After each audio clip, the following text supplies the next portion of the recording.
So let's explore the other choices and see what happens. Oh. Oh, right, the flower.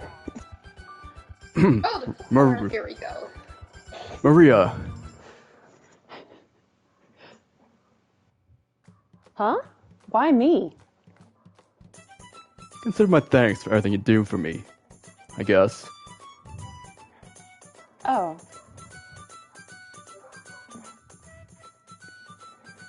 Could you have any more limp of a reaction? No, it's just, what do you have to gain from giving it to me? Pardon? I would need to have something to gain. You're hopeless. You've got both Ceren and Morgana here. Go after one of them, you thick lout. What was that? You heard nothing. I gotta ask, though. You fall for me or something? Excuse me? Have you lost your damned mind? We've been over this. We're friends, nothing more. Sure, but that was more than 2 years ago. A lot can change in a couple of years. Well, that's not changing in 1,000 years. Good to know. Though if you ever do find yourself drooling over this hot bod, let me know. I'll kick you to the curb so fast your head'll be spinning. It's a shame you have to be such a huge asshole, because you don't actually look half bad sometimes. You want to say that again, you little fuck? I just mean you're not even a consideration, so perish your thought. Doesn't make how you put it any less irritating. The point is, there's no hidden meaning behind the flower. Wear it, burn it, eat it, whatever you please. I'm not that hungry. But alright, I'll accept it. Next time, put a little more thought into your pick, alright? Put a little more thought into it? How would that affect anything? You're so dense, it probably won't.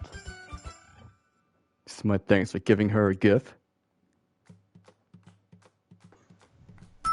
Well, no Christmas gift from Maria.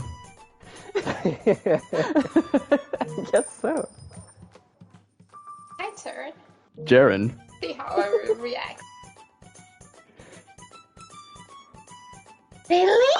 Can I really have it? Of course you can. I'm giving it to you. It was your idea to get the crowns in the first place, so you clearly wanted the flowers the most. I mean, yeah, I did. But are you really sure I can have it? Why do you keep on asking? I'm giving it to you. Yes, you can have it.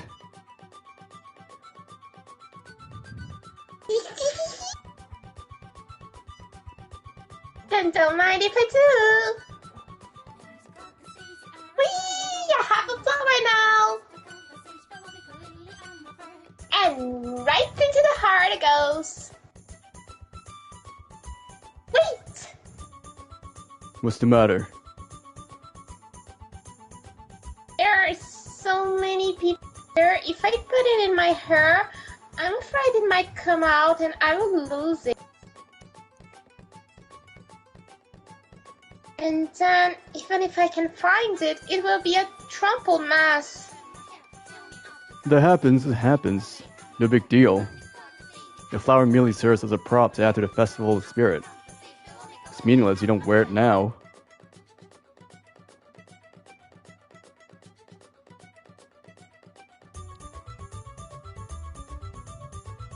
I think I want to bring it back with me instead. The memento of my first festival with you, Jackie. No way I'm gonna risk losing it. Well, it is yours. Do with it as you please.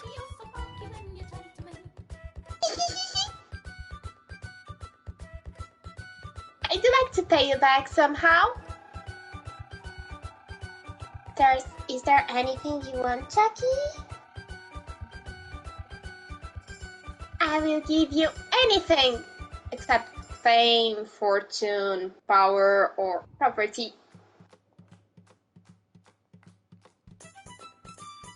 Nothing's coming to mind. I didn't give to you expecting anything in return, so don't worry about it. I want to do something for you, though. How about this? For one day, I will be your property. Completely and wholly yours. Don't call yourself property. You're not an object. Besides, it's hardly a fair exchange for a single flower. I think? I don't need anything in return, okay? Just take it and let it all move on. Aye, moving on. A little quieter though, you don't wouldn't mind?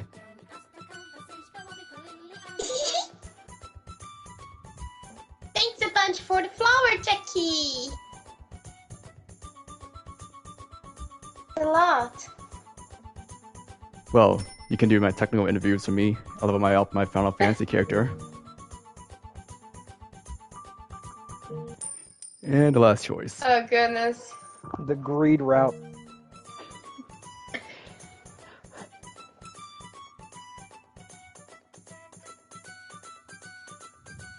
The hell are you doing? What?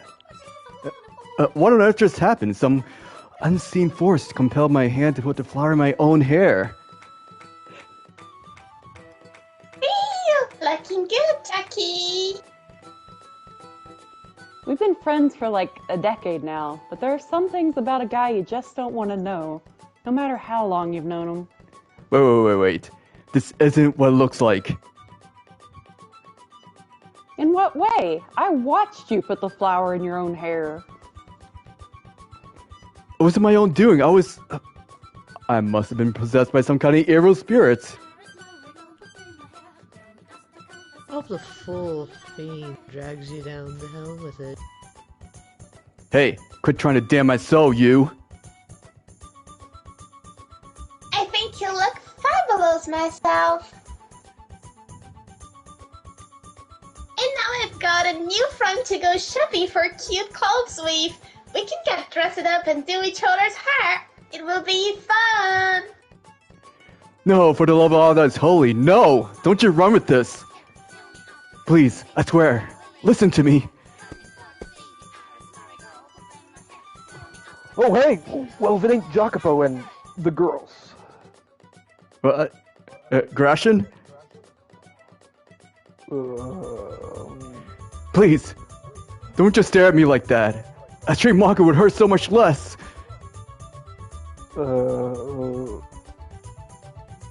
Fancy seeing y'all here. At least acknowledge me. Alright, time to get serious.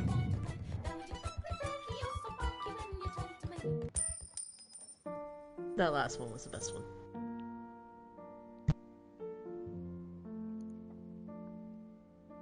Alright. We're almost there. See that building up ahead? I live in the second floor. Not the most comfortable place in the world, but it's a place to sleep and a roof over my head. Should suffice until you're feeling a little better. And don't worry, I'll sleep on the floor. You can have the bed. So, yeah. Take as much time as you... Morgana?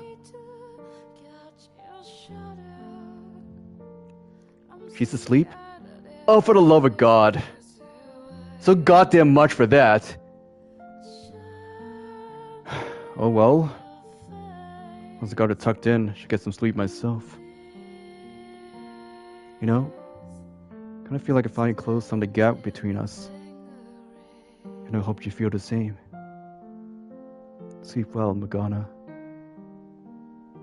May you be free from your nightmares. Forever.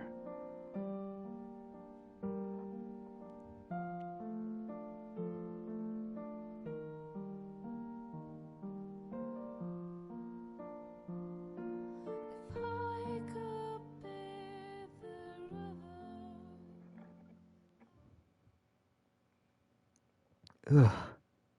Morning already. Or is it the afternoon? Either way, it's about time I get up.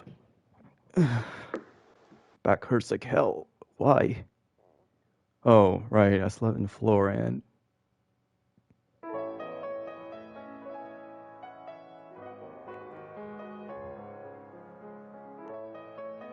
La la la la la la la la la la. There is something oddly revitalizing about the sunlight shining in through the open window, and the summer breeze lacked its usual stifling heat. In fact, feeling quite pleasant against my cheeks. A pair of long burgundy braids danced gently in the wind. Leaning against the windowsill and singing was a young girl. The usual light streaming down over her small, robed body. I found myself staring, entranced by the sight. The ground where she stood seemed almost sacred, like it'd be forever tainted if I set foot into it. The sound of a voice washed over me like a wave and seeped into my half-asleep body, permeating every fiber of my being. An indescribable amalgam of feelings welled up in my breast. It was a feeling similar to the first time I have heard her sing, only incomparably more profound. I took everything I had to keep the fire from appearing on my face, spilling from my lips. I simply sat there in silence, taking in the sight and sound. When she slowly turned to face me, the sunlight now illuminating her silhouette.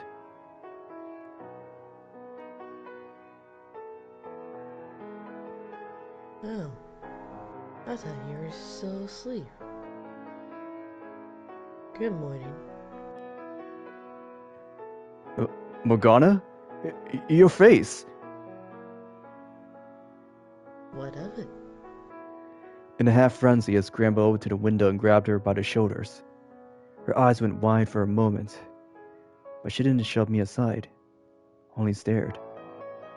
I could see my own reflection in her golden eyes. Then, as my eyes grew accustomed to the light, I saw her, as she was, face covered in the same marks I knew so well. What's wrong? Did you forget I was here? I could only imagine how stupid my face looked in that moment, mouth hanging awkwardly and half agape as I attempted to chuckle, only a sigh managing to make it up and out my throat. Sorry. Still not all the way awake. Was the face I'd seen a mere illusion? A fantasy conjured up by my mind? Almost certainly. It was nothing more than a figment of my imagination. But I wanted to be what she looked like when she healed. And I wanted more than ever to finally see it for real. Because I was standing so close, she had to tilt her head back more than usual to see me, resulting in her face, usually concealed by her hood, be exposed to sunlight. Even covered in grotesque marks, I was close enough to make out the precise outline of her face, the exact shape of her eyes, the perfect straight line of her nose. With each passing moment, that vision began to seem more and more real. I summoned the image of her healed face once more. Standing before me was a girl who could easily pass as a noble, a beauty and dignity to match her impeccable singing voice. Imposing though she was, I was certain her smile would be filled with warmth. Is something the matter? Why are you staring at me? I know. I'm hideous. You don't have to tell me. So get back. Morgana, What? I think I might love you. Excuse me? The words came out entirely independent of my own will. I didn't grasp the meaning of what I just said, until after I realized her brow was furrowed in perplexity. Until after, like a total buffoon, I thought, why is Morgana giving me that look? A chill ran down my spine as I finally began to comprehend the absurdity of what I had just said. Not a single excuse came to mind. My words simply vanished into a thick white fog. What had I said to her again? What had I said to this little girl? I loved her?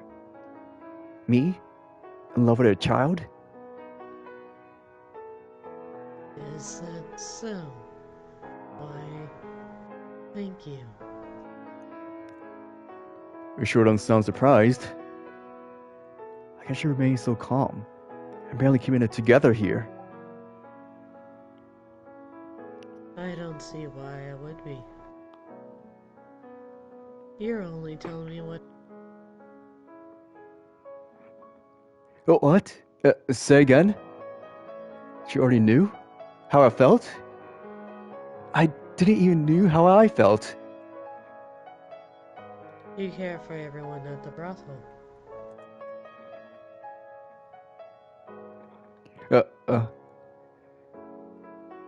You love all the girls at the brothel, like they're your family. It's quite obvious from your actions. I suppose it doesn't hurt to put into words of... But in any case, you made your feelings quite clear. You made it clear that I count as one of them. The only thing that's clear here is that you don't understand the first thing about my feelings. No, I meant...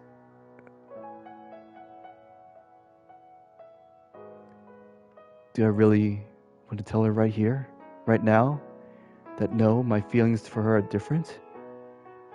Use a damn head, Jacobo. She's 11 years old. And you're 21. What the hell's gotten to you? Yeah, I mean it. Exactly like that. You took the words right out of my mouth. See.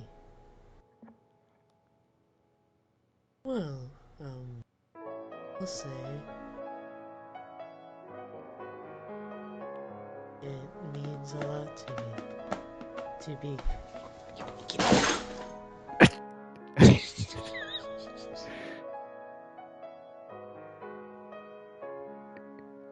She's tripping over her emotions, apparently. Somebody get this cat out of here. Oh my god. To be Also, seen. where's the FBI when we need it? Oh. It's 11. Shut up, Ceren. Someone get the Children Protection Services. The cat Ceren's the knew. Middle Ages. The cat knew. Cat is a covert agent for the FBI. Undercover agent. I'm not gonna hear the end of this, will I? No. No. Nope. Repeat the line, please.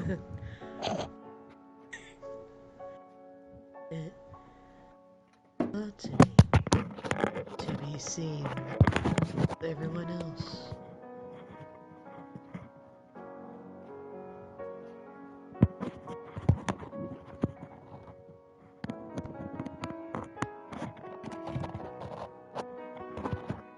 Morgana.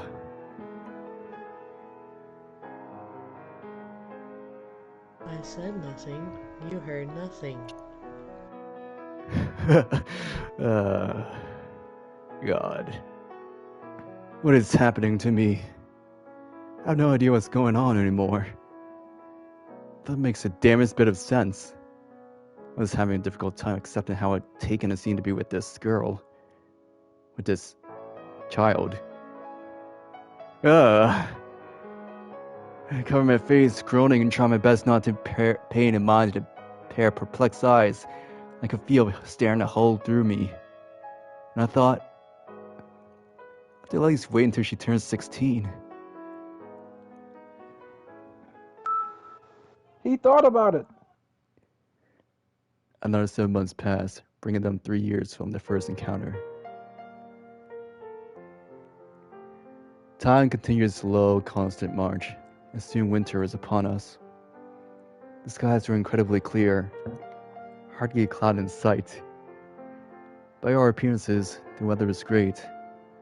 An occasional gust of wind came along and chilled me to the bone. Each breath came out in a puff of white, dissipating as it drifted upward. Rubbing my arms, I made my way to where I knew I would find her.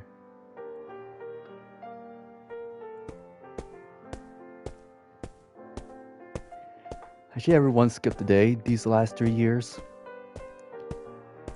Rain or snow, sweltering heat, or bitter cold. She always seemed to be here when I came looking. I let a little sigh and then called for her. I swear, I spend so much time in this graveyard that one of these days, someone's gonna mistake you for a gravekeeper. I mean, a grave robber. She turned around to face me. She looked moderately annoyed, her glare piercing as ever. I could hear the soft bite of her voice before she even responded. Someone less familiar with her might perceive her mannerism as standoffish, not like she had been when I first brought her here. But I could clearly tell the difference. She was warming up, ever so slightly. I can understand a gravekeeper, but I take offense at the suggestion I like a grave robber. I'm praying for souls who have no one to see off. She was no longer walking on eggshells through every interaction, and her sense of self-worth seemed to have improved a lot as well. We'd gone so far as to say she could get a bit cocky at times, generally at my expense. But that also means that I didn't have to tread quite so carefully around her either. Trading grievances and insults has become our personal kind of banter. Rather than signifying a rotting rift, increased level of abuse was a sign of how much closer we'd gotten. Honestly, I don't get it. Why do you care so much? These are souls that have no one else to pray for them. At best, they may get a bite of lip service from the priest once or twice. It's our responsibility to offer a helping hand to the sick and the poor. To pray for the abandoned souls. Oh boy, here comes another sermon. What I don't get is why you need to pray for the dead at all. They're just bags of bones. I hope you enjoy it. Oh, Blessima. Hey, that was uncalled for. I'm joking, obviously. You take black humor to a new level. The fact she would even call such remarks as joke was proof enough of how far she had come. This was the first time I told her I thought the living were more important than the dead, and we still disagreed on that point. But our differences in values had caused her to push away much harder than she did now. At least, I was pretty sure she wasn't pushing me away as much. Hey, it's that time again, Morgana. Come on, don't turn away from me. I know it can hear me. I brought ointment, so let me put it on you. It's a waste of time. You don't know that. Your arms look much better than before. It'll be long before his face starts healing too. Ointment isn't. You're wasting your money. It's my money. I can use it however I please. So just shut up and let me do this. You're a very obnoxious. What was that? Want me to rub it in real hard to you?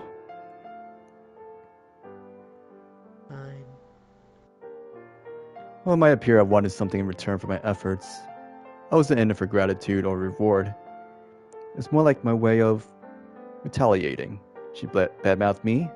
I made her take my ointment. We have performed this ritual hundreds of times now. The exact shape of the exchange slowly evolved over time. Ray would once desperately attempt to shoot down her assertions of wasting your time and there's no point. I come to realize that doing so only put unnecessary stress on her, so I started jabbing back instead. For all her complaining, I was pretty sure Morgana was entirely put off by my stubborn insistence. The day after the festival, when I declared my intent to keep trying to heal her face, she had responded with, "I won't stop complaining either." And I said, I had to practice not letting it get under my skin as much then. I still remember that day quite vividly, and hope she did as well. So I might come off like we were generally fighting. In reality, I quite enjoyed little sparring matches. She was still outwardly reticent, as sulky as ever, but in a kind of charming way, that we had established this routine. And having to be so painfully careful of my words made things easier for me as well. What are you laughing about? Oh, nothing. Hey, don't you give me that death glare of yours. You think this is me?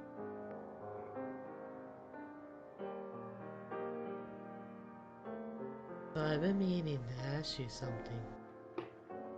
And what would that be? What are you hoping to get hair in my face?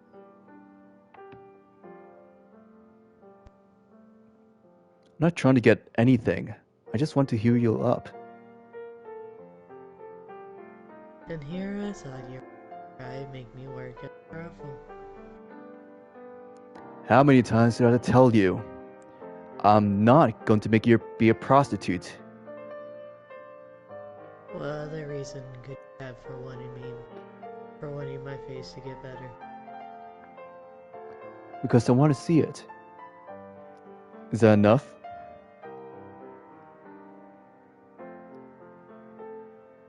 Just so we're clear, that wasn't me hitting on you. Okay? The thought never occurred to me.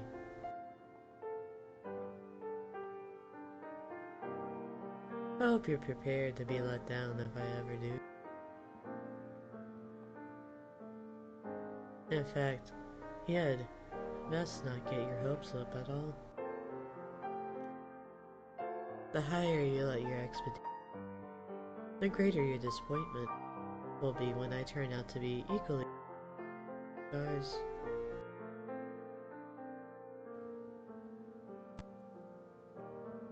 Now you and I can remember what I looked like before. I'm not afraid to be disappointed. That possibility is just part of the fun.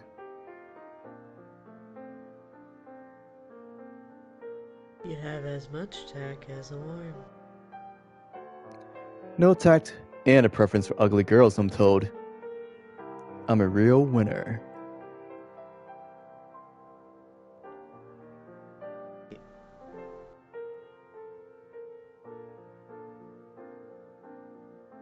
It's a wonder no one throttles you in your sleep. I'll still be your friend, even if you turn out to be the ugliest girl in the city. You should be grateful. You're unbelievable. And to think, I used to think... Oh. And to think I used to think you were a half-decent man. Not anymore. If you'd like me to go back to walking on thin ice, I can. But my gut tells you that's not what you really want. There's a difference between not sugarcoating your words and outright rude. You realize? Yeah, you'll want to talk. How is it? Face off everyone in your life? Act like a decent guy around other people. Do my best to fit in. Then why are you such adult to me? Just do my best to fit in. So you're saying that's my fault? Everyone could use a thorn or two. Makes it more exciting. You especially. Okay, that should be everything. Does it sting anywhere? Not particularly. Alright. Oh, and I'll also finish up here and get back to the brothel soon. Unless you'd rather I drag you there. Why? Seriously? It's your damn birthday, that's why. And What do you think, dimwit? Maria and the other girls want to celebrate. I'm comfy. Get back there soon, okay? Plan to drop by too. Okay? Okay. As much as I am loath to admit it, she can be kinda cute when she's not wishing me an eternity in hell. Not that I'm ever letting those words leave my lips. So, hey, I thought you were leaving. one day, I'll show you the world. Sometimes I wonder if that's the only Yes, I heard you. The first 100 times. I won't get my hips. And she thinks I don't sugarcoat my words. Get your hopes up, damn it. Anyway, I'll see you later.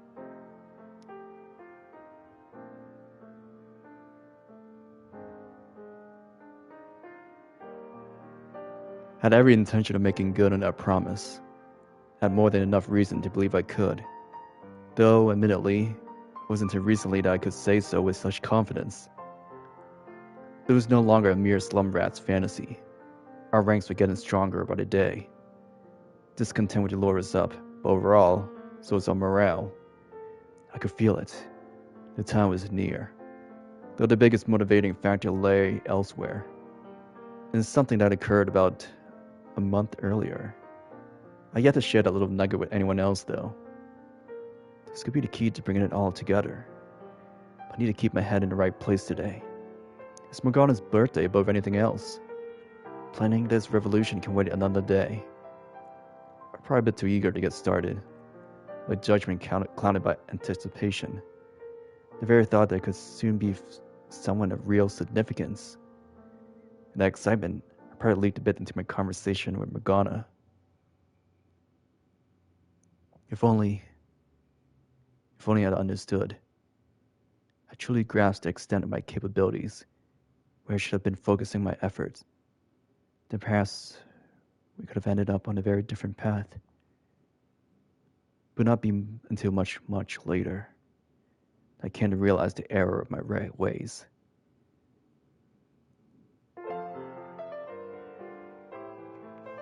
About time you showed up. Get in here and give us a hand, would you? I was engulfed in the scent of roasting meat as soon as I stepped through the back door of the brothel. The smell had been seasoned with herbs, kicking my appetite into high gear. For a common man, culinary herbs were a delicacy, expensive and not something you could get your hands on easily. That went doubly so for us in the slums. This is much more elaborate than I was expecting. How did you get all the supplies you needed?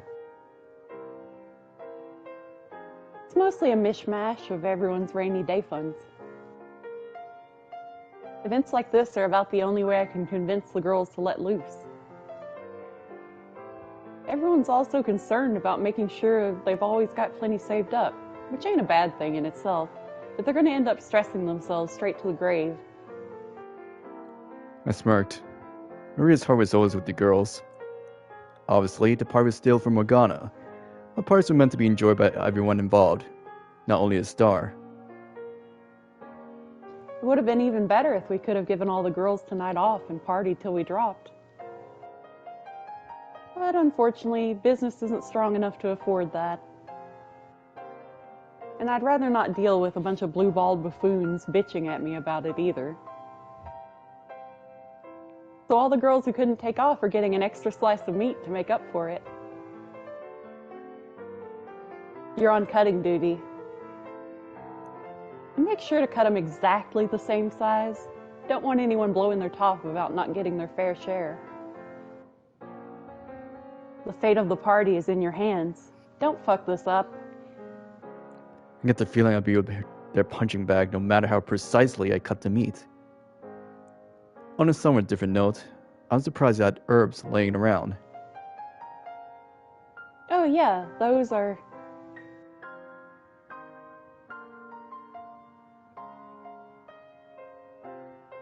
They were a gift from one of my rags. Hello, Ceren. What's up, Jackie? You're agnostically perky as ever, I see. That's how we're gonna greet me, you big butt. For a particular subset of our customer base, it's that relentless perk that keeps them perky. I'm not sure if that's supposed to be a compliment. Some girls have to pretend to be spunky airheads to keep those guys coming back. But you're a natural. That's impressive as hell. It is?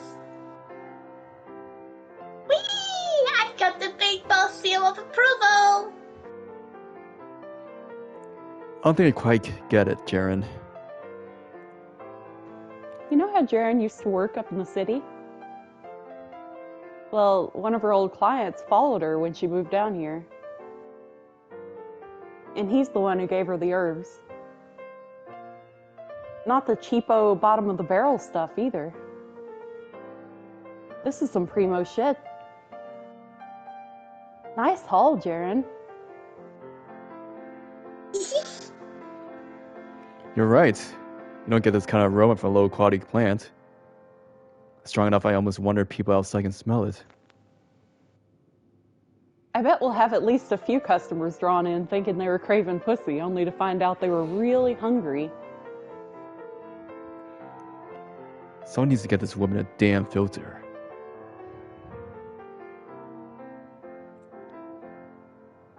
I really hope Morgan. I know she used to hate even the sight of meat, but it seems like she's kinda getting over that recently. People do change over time, so maybe she'll be fine. Maybe she has some kind of traumatic meat-related past, and she's just now overcoming it. Or something to that effect.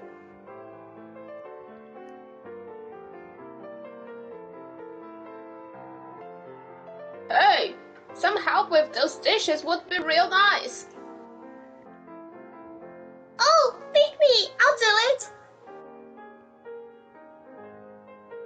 Alright, Jackie! A bit! Sure didn't take long for her to make this place her home. You make it sound like that's a bad thing.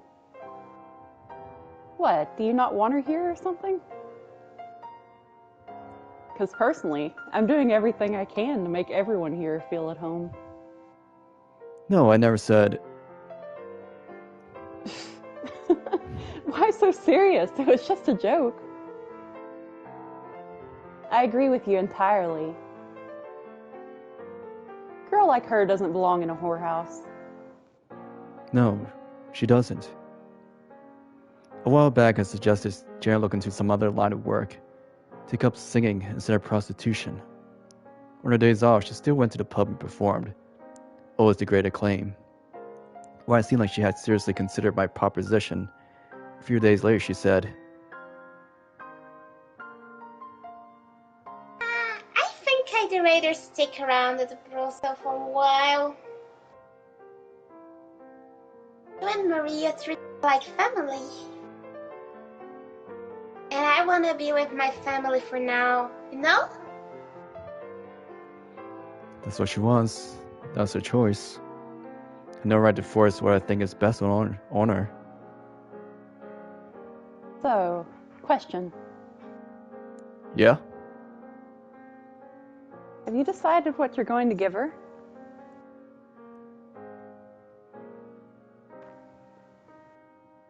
I haven't the faintest idea what you're referring to. Bullshit. I know, you know. I know, you know, I know. Why does she have to be so damned astute? Or is it just that obvious? I haven't spoken about my feelings for Morgana with anyone since I realized I had them. Not even Maria, my closest friend. She shot a way of seeing right through me. While she often poked fun at me about the age difference, she never actually mocked me. Not seriously, at least. Though she did avoid bringing it up while Ceren's around out of respect for her feelings. Pretty much all the other girls seem to have picked up on it, so Ceren likely had as well. Then again, it was Ceren, so it's equally likely she had an inkling. After one particularly extensive round of teasing, Maria got on to say, In the end, all that really matters is that you're happy. Sure, I'll feel bad for Ceren. But ultimately, me and you, we've been to hell and back together. If I have to pick one of you, it'll be you. And yeah, I know, cheesy as fuck. You don't have to tell me. But hey, there's still the chance Morgana will give you the most brutal rejection of all time. Hell, I'd call that one more likely than the alternative. that was a way of showing support. So, what'd you get her? As your big sister, I'd be happy to check out the present before you give it to her. Make sure you don't make too big an ass out of yourself. Again, I'm older than you, and again, we're not related. I bought a necklace, as per your suggestion. Girls appreciate that sort of thing, don't they? Most do. Me, I've got a taste for knives and other such pointy things. Yeah, I'm sure other pointy things. I doubt she has much interest in those, though. Sometimes I wonder if you're actually a girl.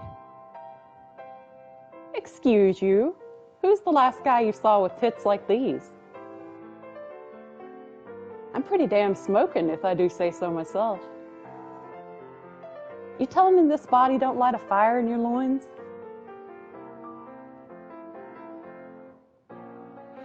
Not even a spark.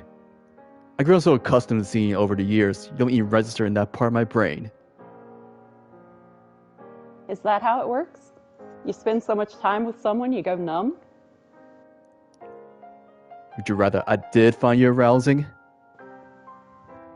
Hell no. You so much as lay a finger on me and I'll make sure you never get it up again.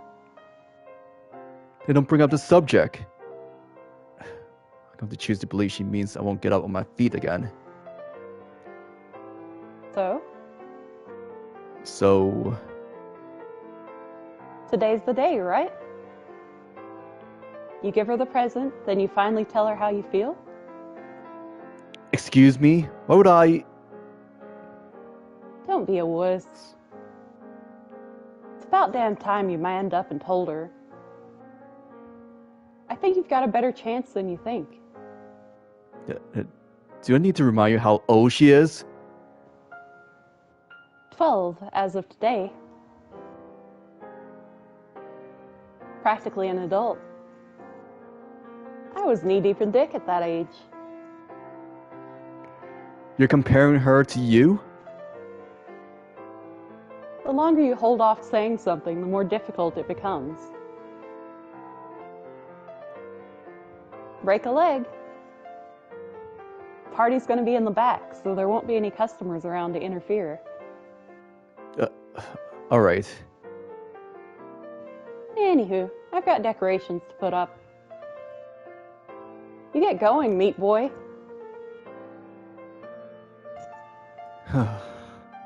Waiting until she turns 16? Really be putting it off for too long? How would I even go about saying it? Assuming I actually did. Even if your face still isn't healed in 4 years, I'll take you as my lifetime partner, Morgana. Oh, God, no. That's terrible. There has to be a better way to put it. So much for a nice, relaxing birthday party.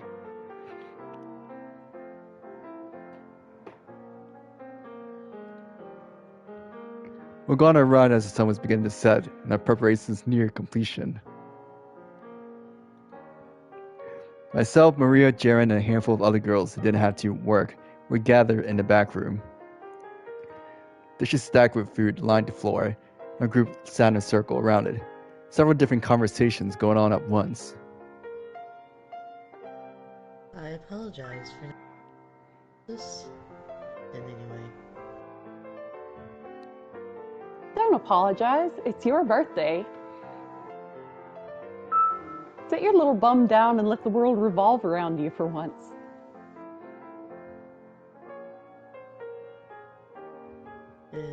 If you insist. Atta girl. Hop on right down. Not in the friggin' corner. It's comfy.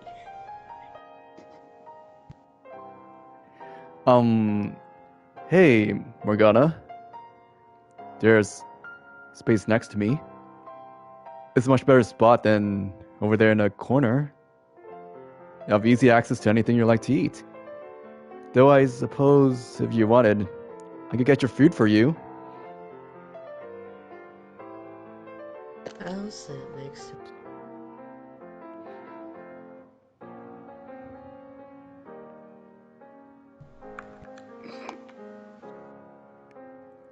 Don't think I didn't hear that.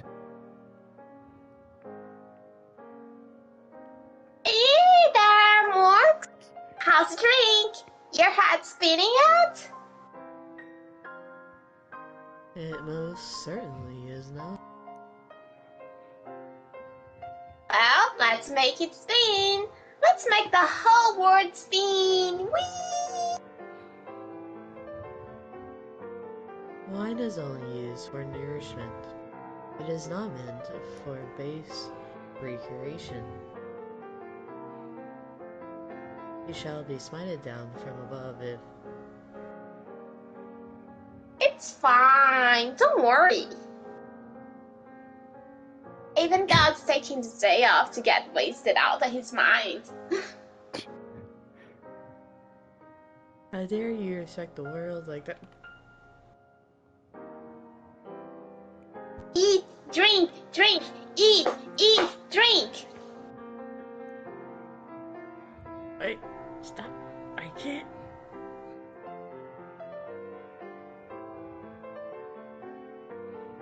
Yeah, I'm in heaven. My stomach's in heaven.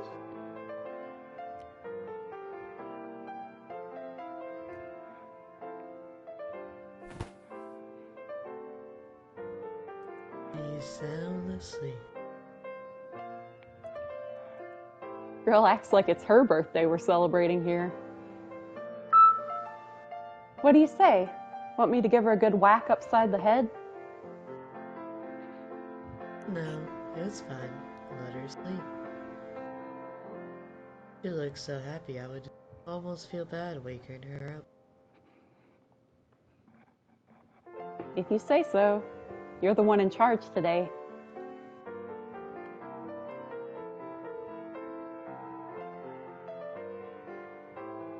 So, you and Ceren getting on all right?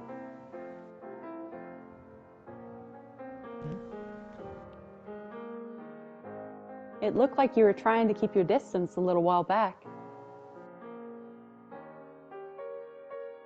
I don't get that impression from you anymore, but if there's any friction at all, don't hesitate to let me know.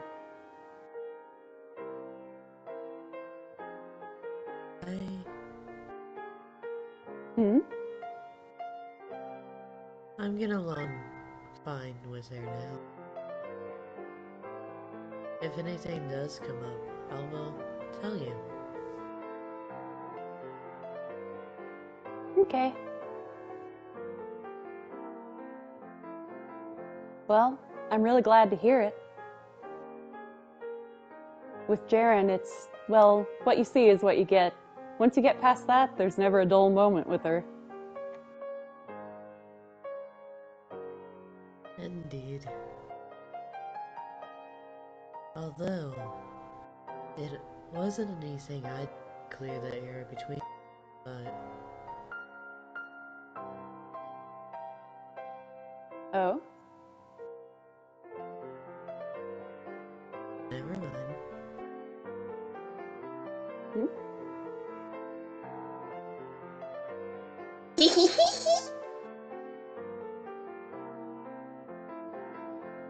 And this asshole thinks because he's paying, that means he can do whatever he feels like. And I've happened to tell him to back off and just, I can't believe some of these guys. Ugh, I'm so sorry.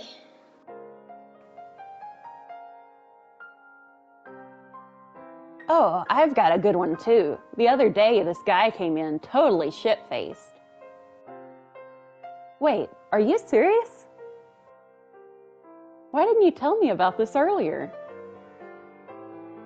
I'd have chased the pricks off if I'd known.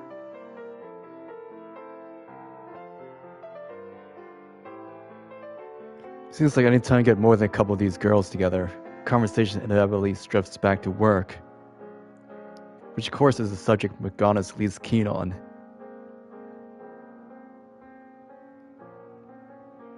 She looks like she wants to run away.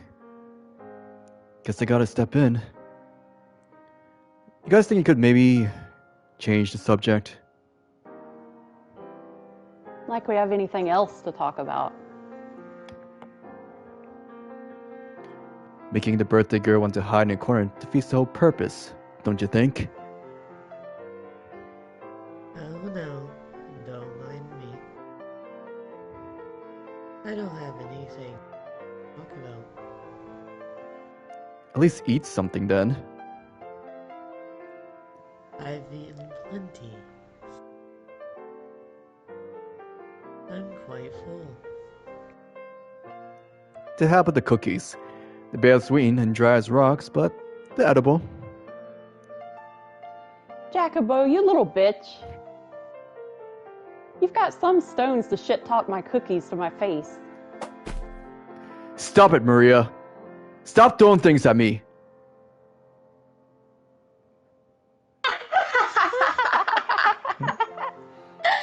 For God's sake, could you not show a modicum of decorum for just one day? Yeah, you're totally one to talk. You could try not being a massive dick for once in your life.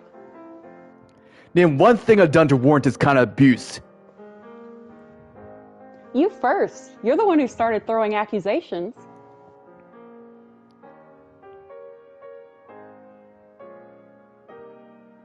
There it is. Right on schedule, you little lovebirds. Fight! Fight! Fight! We're not lovebirds! We're not lovebirds! Way to be in sync. I don't even care anymore. You are right about one thing, though. This is Morgana's day, so let's change the subject. Like I said, I don't have anything to talk about. Sure you do. You just have to look a little harder. Not saying you have to reminisce for us. It can be anything. Let's see. Here's an idea. Are there any guys you got your eyes on? There is. What? Seriously? Holy shit. Who is it? Tell me, who's the lucky guy? God.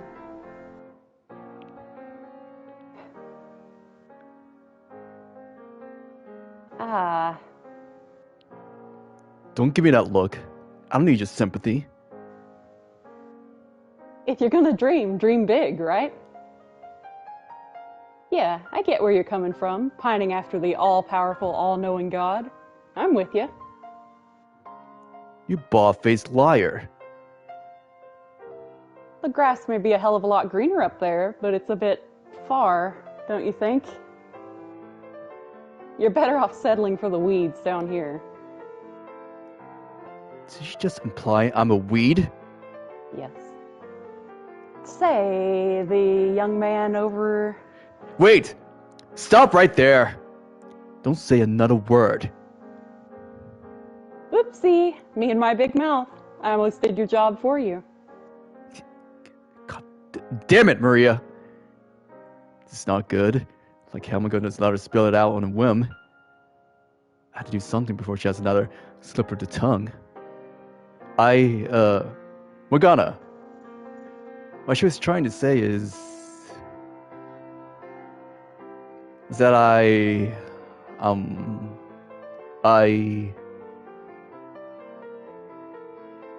have to go. What? Have to go to the bathroom. Sure.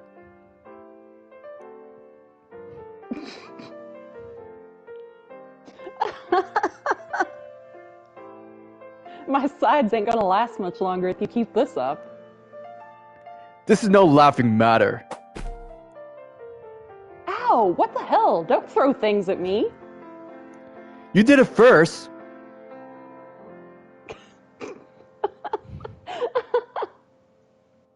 Damn it all.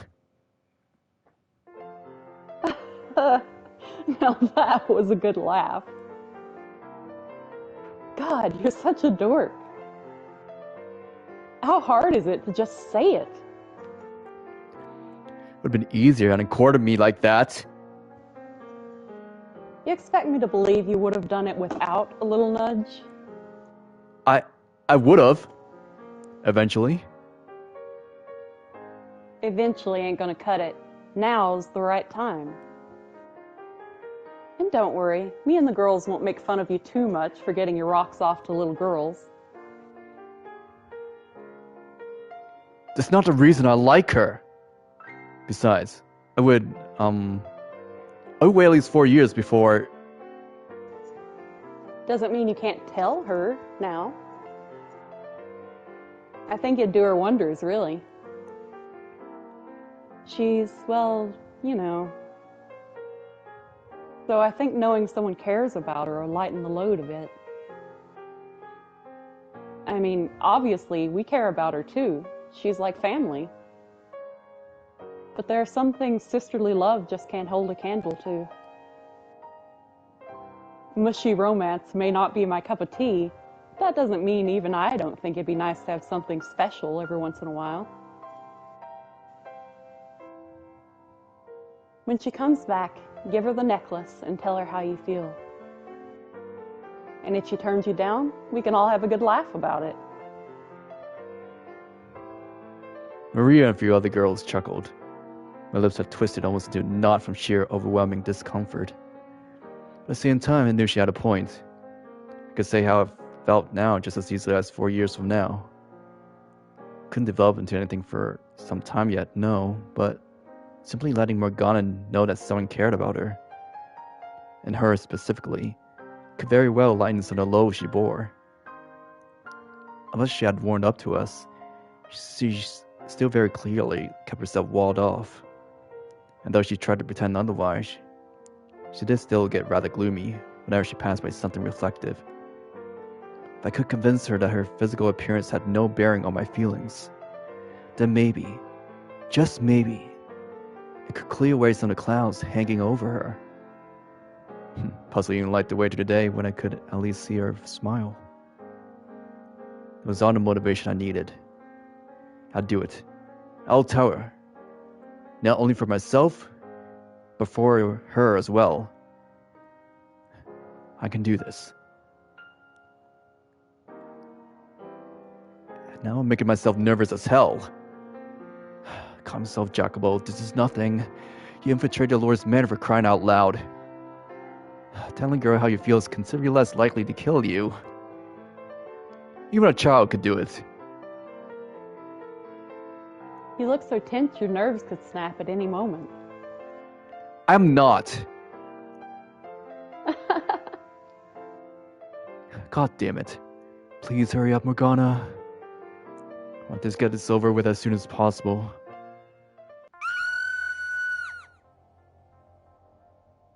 Was that a... Sounded like a scream. Trouble with a client, maybe? No, it didn't sound like that kind of scream. Something's wrong. I can feel it in my gut. Maria, need to take the girls down to the cellar. Now! All right, I'll send them down, but I'm coming with you to see what's up. It could just be a client causing a ruckus. No! You go with the girls! I'll check it out. Now get moving! Okay, I'm going. Wake up, Ceren. Come on.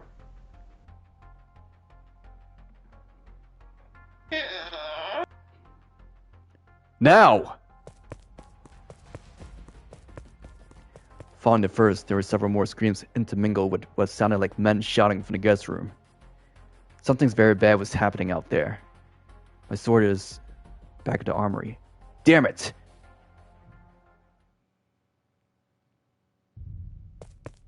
Taking a brief detour to the kitchen to grab a knife, I then dashed through the corridor towards the source of the disturbance. Shoving my way past several layer thick makeshift curtain.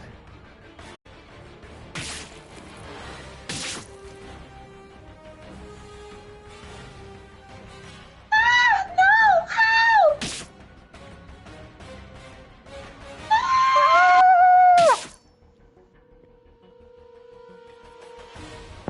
Stay back! I'm just a customer! I don't have anything! Ah! What the hell was I seeing?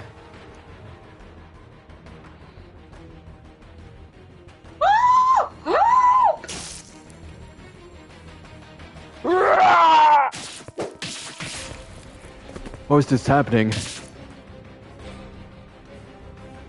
This seriously all they got? My shirt's worth more of this garbage. Take the horse alive. You hear me? They're probably selling more than anything else we find. They were laying waste to the brothel. Untrained, unarmed, and unclothed, the girls and their clients alike were helpless against the slaughter being rained down upon them. Bludgeoned, mutilated, massacred. A good dozen men, thieves by the look of it, had stormed the brothel, utterly ravaging it. Blood spattered everywhere which way, staining the colorful fabrics hanging on the walls. The stench of blood, screams of agony, cries of fear, and hoots of mad glee all blend into one sickening blur. Gah! I needed to step into the chaos, but stopped myself at the last second. I was furious. Of course I was. I knew those girls. This band of barbarians was slaughtering them before my very eyes. I wanted nothing more than to charge in and rescue all of them. But I also knew damn well that me charging in there alone would accomplish nothing. God damn it! Why now? Why here? Why? And how did they get in so many men in here? If there were any signs of organized movement, someone would have noticed. I would have heard something about it. How did they manage to sneak past everyone we have on patrol? How's it even possible a bunch of damn bandits managed to organize a raid of this scale without anyone catching wind of it? Grr, damn it! There's no saving anyone in the guest room. Need to find whoever else I can and get them out through the back. As soon as I decided there was nothing I could do here, the next job was obviously to minimize any further loss of life. I knew logically it was a smart thing to do, but that knowledge didn't do anything to quell the anger rolling around inside me. And then another thought snapped to the front of my mind, rattling me further. Morgana! She had said she was going to the bathroom, which meant she had come this way. Or so I ideally hoped. But hope wasn't enough to overcome the fear that she had. I searched frantically for any sign of her. More panicked than even I realized. I knew exactly what one of those brutes would do to Morgana if they happened to cross her. A prostitute indeed in hell they would merely take captive. But seeing Morgana's face, they would assume she had a kind of disease. They would kill her without a second thought. Morgana! I intended to take my search elsewhere. I set off, my shadows subtly darkening. In too much of a rush to notice. Something seemed to crash into me from behind. The word flashed in and out of view. For a second, the multicolored fabrics around me appeared in black and white. I barely held on to my consciousness. A few seconds later, the pain set in. My gaze drifted downward to a curious protrusion in my stomach. The tip of a blade sticking out of my gut. Blood streamed along the metal surface. What? I twisted my body, distinctly aware of every minuscule movement of the blade as it slid through raw flesh back up the hole it had entered. It was almost enough to make my legs buckle. When I finally managed to turn all the way around, there stood a large man, probably grinning. He kicked me backward, and then ran his heel through the gash in my stomach. I let out an animalistic howl. It was a pain unlike any I'd ever experienced before. I felt as though I'd been struck by lightning. The only thing I had room for in my mind was overwhelming agony. And before long, it reached its breaking point. Damn it! And the whole world went black.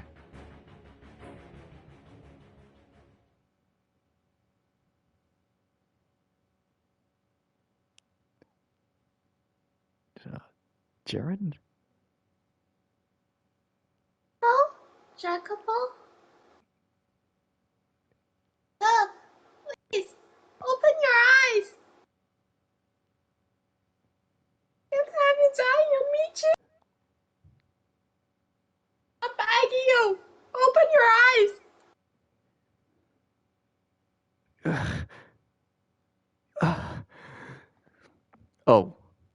Oh, okay.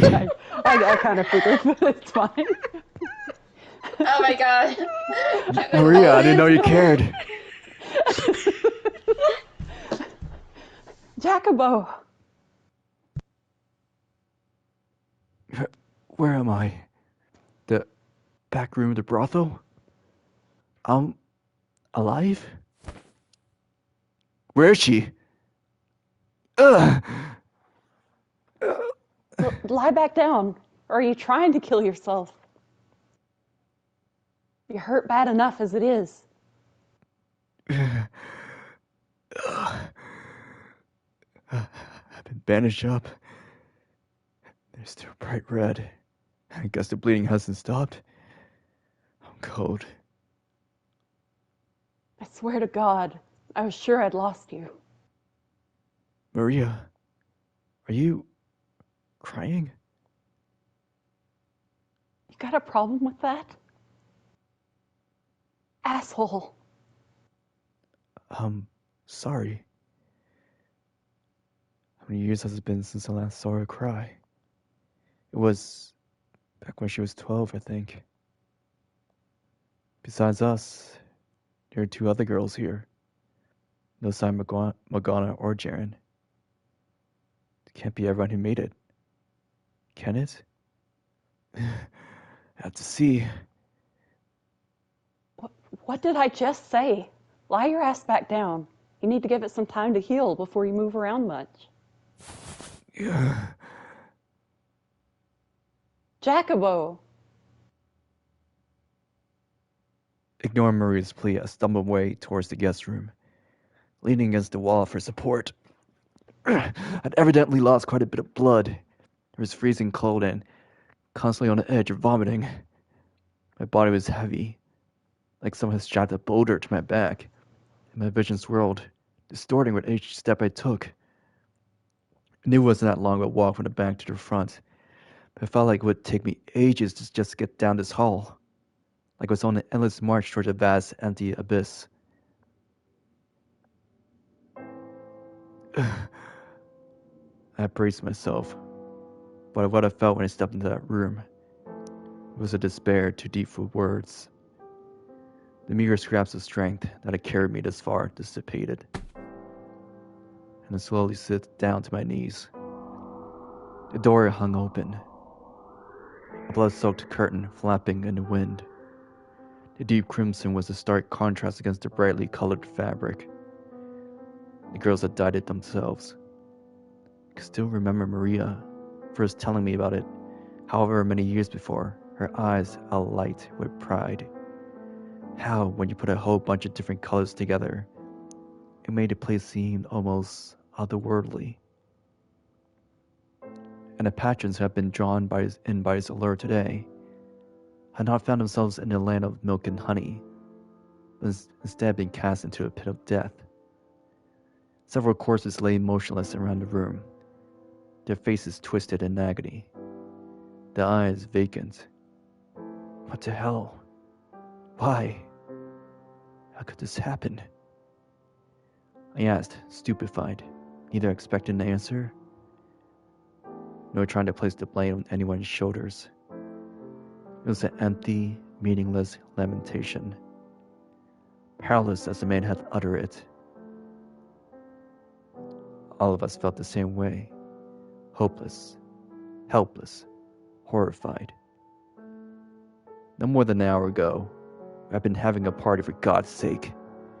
Fooling around like a bunch of idiots, the girls complained about their clients, place of food, specifically made for her birthday. Her birthday. Where's Morgana? I couldn't find her. Why not? I'm sorry. I looked everywhere. But I couldn't find her. I'm so sorry. I wanted to tell her I wasn't blaming her, but I couldn't find the words. If anyone, it was myself I was disappointed in. I could have failed to keep her safe. Why had I been unable to find her? Why was I so damned powerless? This was supposed to be a good day for her. I had wanted to make Morgana's 12th birthday into a special occasion, something truly memorable, to celebrate the bright future ahead of her. And I had failed, in the worst way imaginable. What was supposed to be a celebration of life had ended in a pile of corpses, most of the surviving girls taken captive, and a brothel in shambles. And Morgana, who was all supposed to be for, was most likely dead as well. She was dead. Morgana was dead. Before I had a chance to say anything, the girl I loved was gone. All because I was weak. Because I hadn't been cautious enough. Because I was completely, utterly powerless.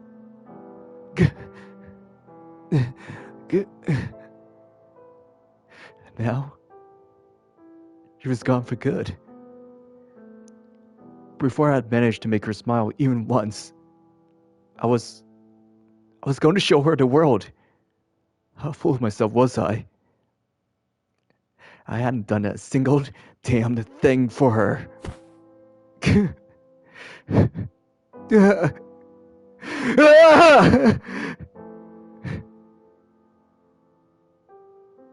Physical strength was meaningless for what I wanted to achieve. What good was being number 2 in a little band of peacekeepers if I couldn't even stand up to a pack of bandits? I didn't have the real power. I was worthless, helpless, weak. My sole job was to keep this place safe. It was painfully clear now how unsuited to the task I was. My initial fears were right. It was only the 4 of us who had made it through the assault. Maria said that, when they made it to the cellar safely, they soon discovered that most of the girls taken captive, Ceren included. If only she had quit, left the brothels, taken up singing at the pub, then she could have been spared this. Spared having to be kidnapped for a 3rd time. But because she thought of us as a family, because she cared about and wanted to be with us, she was taken away. If I had power, this all could have been prevented. Not physical strength or skill with a blade, but real, meaningful power. Political influence. Import. If I weren't a peasant, no one would dare stand up to me. No petty thieves would even consider raiding my property. I could have hired guards to watch over the brothel. The only reason the Lord, that reprehensible man, was still alive was because he had real power, enough to ensure his own safety. If I had that kind of power, everyone would be still here, safe and sound. I could have made certain of that. Maria wouldn't be crying. Ceren would still be part of her family, and she, Morgana, would still be alive. She would still be by my side.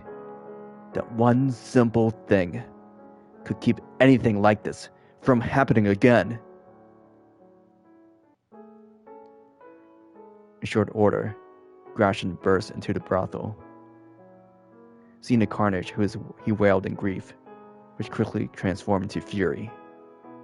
I watched on, really only half paid attention as he raged. He marched over and said something or another, though I couldn't say what.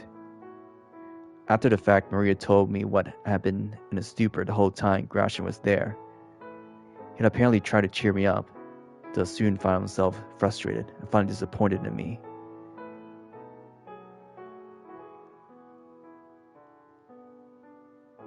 It took 3 days for me to get back on my feet. There was no sign of Morgana's body anywhere in the ruins of the brothel, which meant there was a chance, however slight, she was still alive. I clutched tight to that tiny sliver of hope, searching desperately for any sign of her. Maybe she had realized something was wrong and gone into hiding. But no matter how many people I talked to, no one had seen anyone who matched her description. She was just gone, like a puff of smoke, which left two possibilities. Either she had been taken along with the other girls to be sold off, or she had been killed and her body disposed of somewhere out of sight. While the latter seemed significantly more likely, deep down, I still yearned for even the slightest trace of her.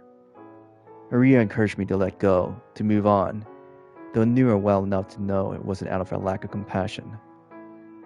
The whole affair had visually taken its toll on me.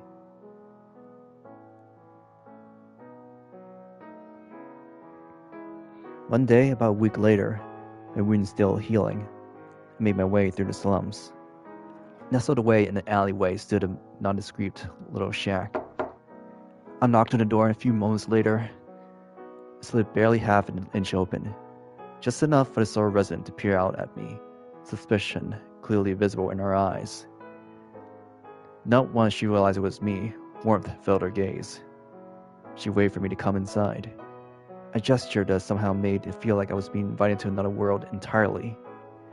Beyond the door stood a noble woman, who held herself with an elegance and grace unbefitting the slums, by a darkness that felt right at home.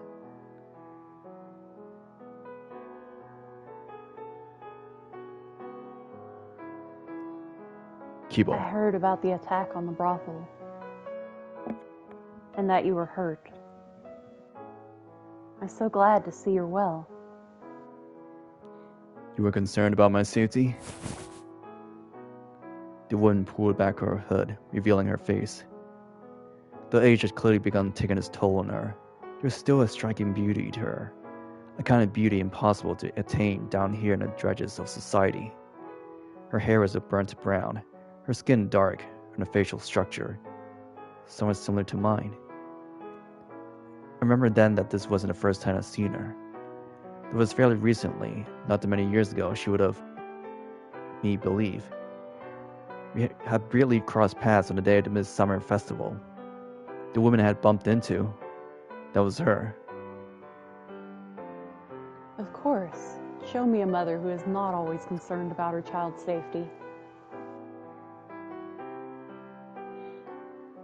The woman's name was Ginevra, and she claimed to have been a maidservant for the previous lord. It was unusual enough for someone of her stature to be living in a rundown shack in the slums, but her story got even stranger.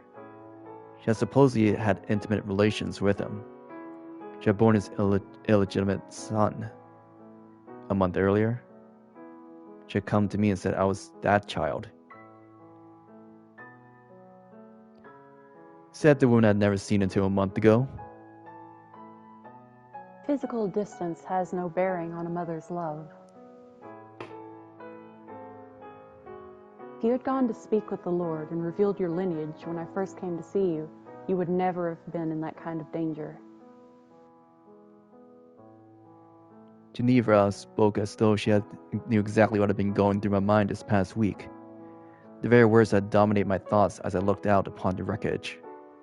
If one had done as she said, and had certified nobility, then I would have had the power to prevent the attack on the brothel, to protect the people I loved. If what Ginevra said was true, the Barnier family once possessed more land than even the king. That land, and the family, was divided up between each of their sons. The Barniers were only a few generations removed from the current royal family, which is why they controlled so much land in the first place. That meant, though it diluted with such successive generation, there was still royal blood in the Barnier bloodline, and a child begotten by the previous lord was more than entitled to a place among the nobility. However, realistically speaking, if I had lent my ear to her cajolery, it would have changed anything.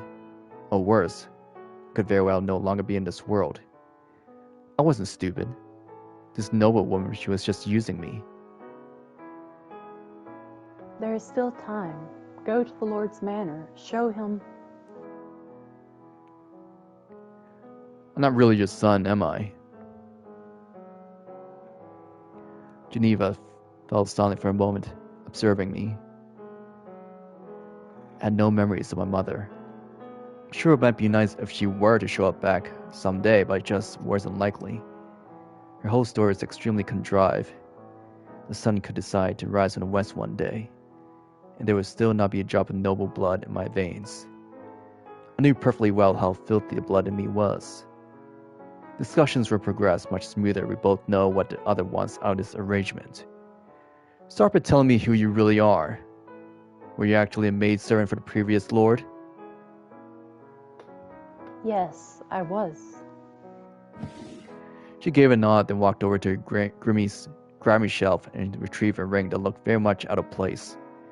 It was made of gold, engraved with elaborate insignia. There wasn't a metal worker anywhere in the slums, or the city proper at that, who could craft a piece so intricate. Look at this. It's the Barnier family crest. The previous lord gave me the ring as a gift. And I've kept it ever since, even after our relationship was discovered and I was chased out. I didn't sell it because I knew I was with child. They will have no choice but to acknowledge you as a legitimate heir if you show them this ring. Why did you wait so long to come find me then? I was afraid they might kill you if I brought you in as a baby. Why were we separated? Misfortune. One day, bandits came and kidnapped you. Presumably, they were hired by the Barnier estate because they didn't want your existence coming to light.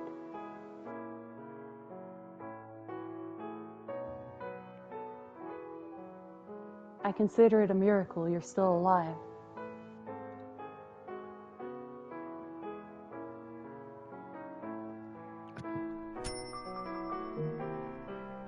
I cannot imagine the stern look on my face as I listened to Ginevra speak. Part of me did, indeed, want to take everything she said as true. Wanted to believe I was someone important. Wanted to grab hold of the fantasy that I did have noble blood in me, and never let go of it. I had not come face to face with my own powerlessness a week earlier. Perhaps I could have swallowed the delusion. Use it as a stepping stone from a dream to show Morgana the world. It would appear you've done your research. I don't know of any other family, to the best of my knowledge. which does indeed make me a good candidate for you to step in and claim your stake on. If I were to guess, your child with the Lord has either passed away or never existed at all. It's probably true that you worked at the Barnier's manor. It's probably true that you had relations with the former Lord. You were chased out and now you live in poverty. You want to go back to your former, more comfortable life. And while you're at it, take vengeance on the current Lord. Or perhaps you simply want the entire noble class to suffer. The specifics or the motives are irrelevant, though. Being a woman, you have no means to accomplish that yourself. So you came up with the idea of using a fake son. If your child is still alive, he would be right around my age, wouldn't he? He would look similar enough for you to convincingly claim we're related. But the biggest reason you chose me is because I made something of a name for myself. Because I was one of the people involved in inciting the revolt 3 years ago. The perfect choice to spearhead a revolution. How dramatic. The man who set the Lord's slaves free was secretly his family. The people were eaten right up. So, how far off am I?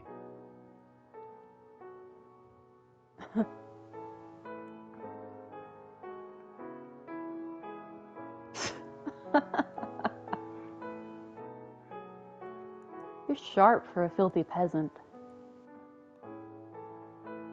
It would seem I chose wisely.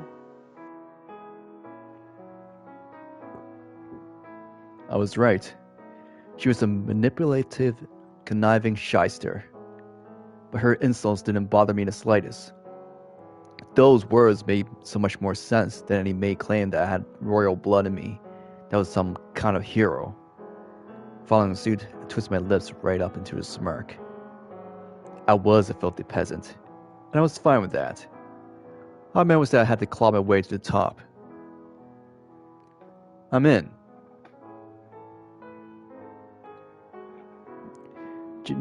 Ginevra and I then discussed the details of our scheme, after which she gave me the Barnier's ring. I doubt anyone would ever imagine it would end up in the grimy hand of a slum rat. Once the discussions were done, I headed straight to the pub, where the rest of the gang liked to congregate.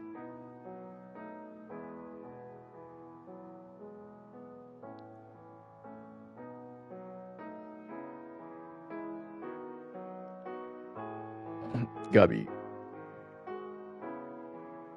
Dude! Ah! Jacopo! Did you really be on your feet so soon? I'm fine, thanks. I'm glad to hear it.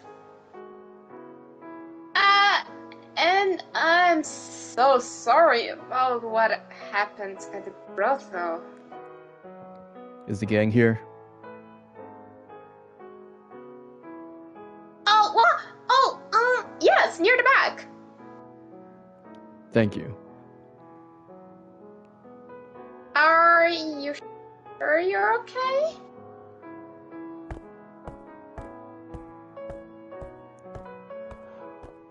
Well, look what the cat dragged in. I was just talking about going to whip your sorry ass back into shape. You ain't still moping, are you? I get it, kid. I do. It's bollocks. But you're a man. Instead of crying, you should be. Gratien, Yeah? it's time we start ourselves a revolution. Are you just going to stare at me, or actually say something? You're the one always going on about revolution this, revolution that. I think it's called being shocked to silence. You serious about this, Jacopo? Am I wanting to joke about this sort of thing? No, you're not. You sure as hell aren't, are ya? Well, it's about damn time if I do say so myself. I knew you'd come around eventually. I knew you wouldn't stay sulky forever. Things will get way better once we rip that fucker's head off. Cut down on the number of people turns to thievery, so we'll never have to deal with anything like what happened at the brothel again. Never again. You hear me? Indeed. What do you have in mind, Jacobo? Do you say we need help from Noble to have a chance? We can figure that out after we crush the Lord's skull. Yeah, I don't think that's the best plan. What's gone into you all? You're always going on about how you want to stage a revolution. Now that we're actually talking about it, you're pussying out? No one's pushing it out. It's just... We have a noble. For real? Well, you got that all worked out. Why didn't you just say so? So, who's our guy? Who's the noble who's agreed to give us a hand? The former lord's illegitimate son. His actual son? Really? That means he could legitimately inherit the lordship. Whoa, how the hell you get in bed with the biggest fish in the city? If you're telling the truth, this is huge.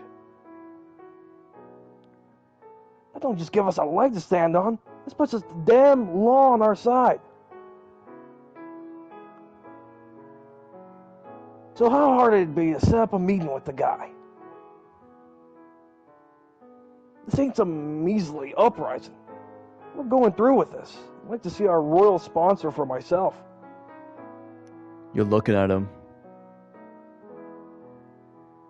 Say what? I am the former lord's son.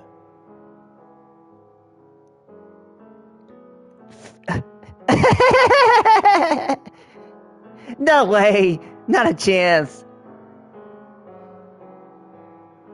Seriously, kid.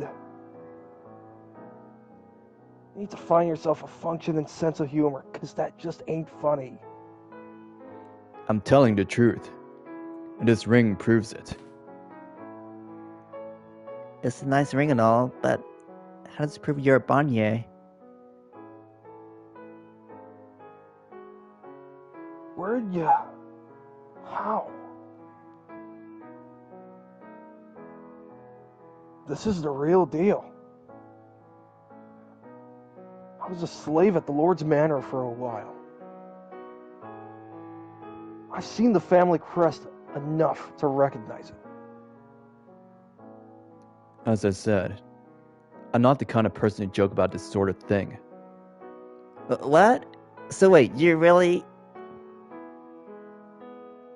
Holy shit, I can't believe it! One of us an actual noble! You always did seem like, not like the rest of us, Jacobo. More uptight.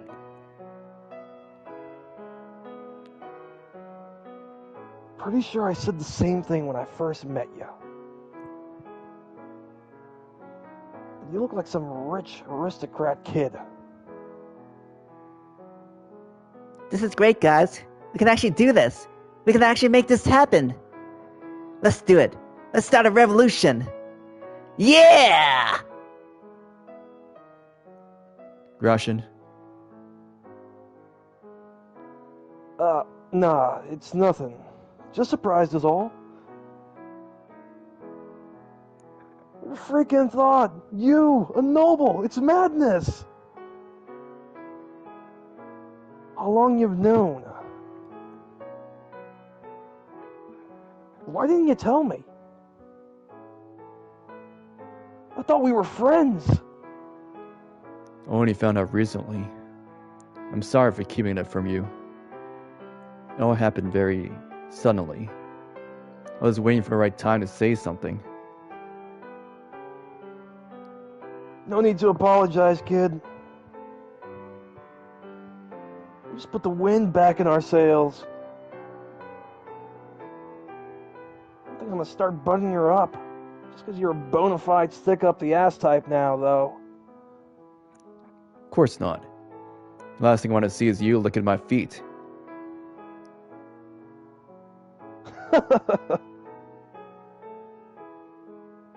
Alright, fellas. We got ourselves a noble. So let's set the date and get this ball rolling. Yeah! Yeah!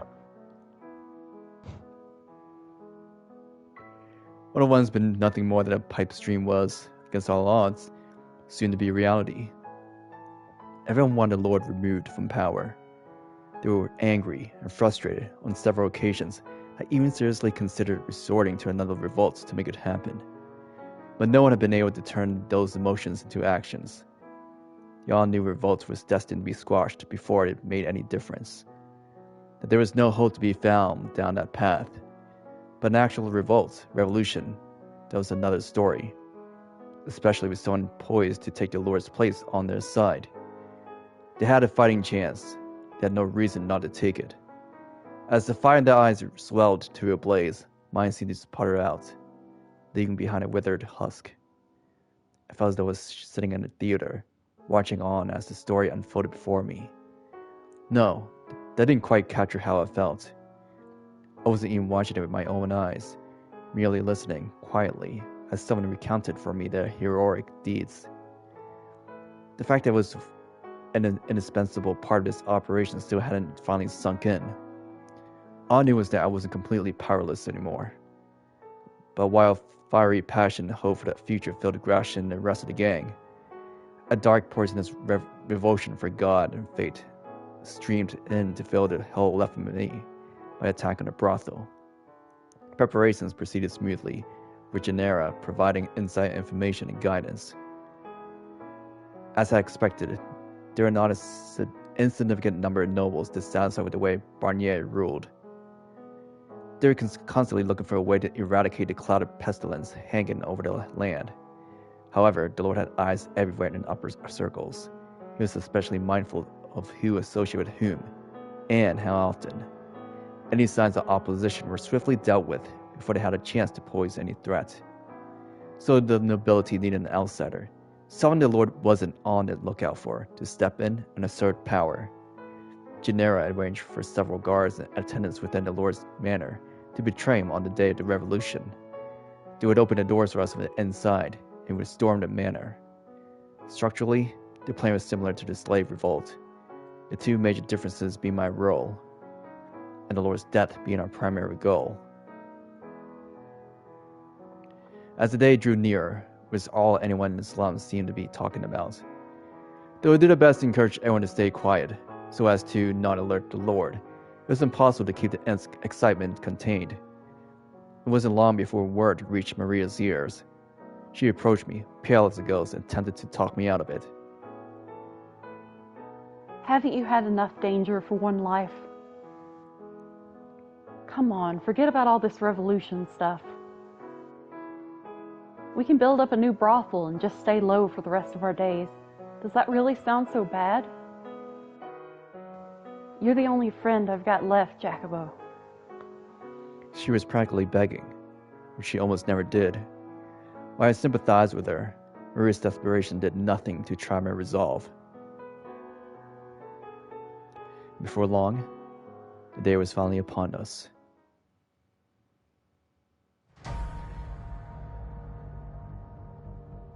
Hear me, my fellow citizens who live in suffering at the hands of your supposed Lord.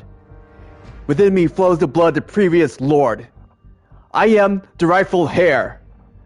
Behold, the Barnier's golden ring, proof that I am of noble birth. Victims of this terrible tyrant, the time has come to start anew, and I shall be the one to lead you down that path. The poor, the hungry, the deprived, all of you, stand with me.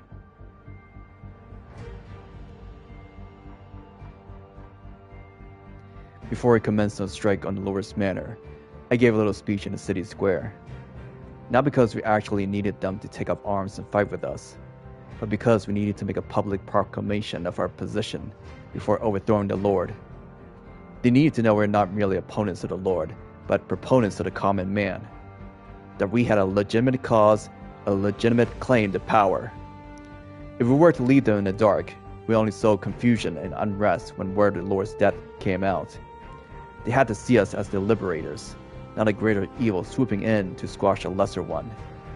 The Lord had been squeezing everything he could out of them for years, sucking them dry, so I didn't expect anyone to actually have the willpower to join us. The important thing was that they knew who I was. I had underestimated them. A slow trickle of people stood to join us. By the time we were at the city's edge, we had accumulated dozens of additional men, transforming a little uprising into something of much greater scale. The people have been waiting, day in and day out, for someone to take up the banner and lead the way. It didn't matter that the one holding the banner did so under false pretenses.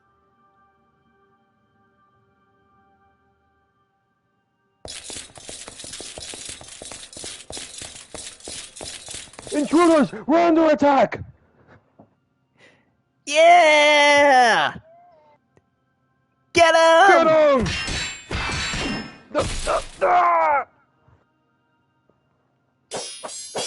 With added support, our forces rendered the manor's defenses practically useless. Towns were exploded for property, overwhelming even fully armored soldiers.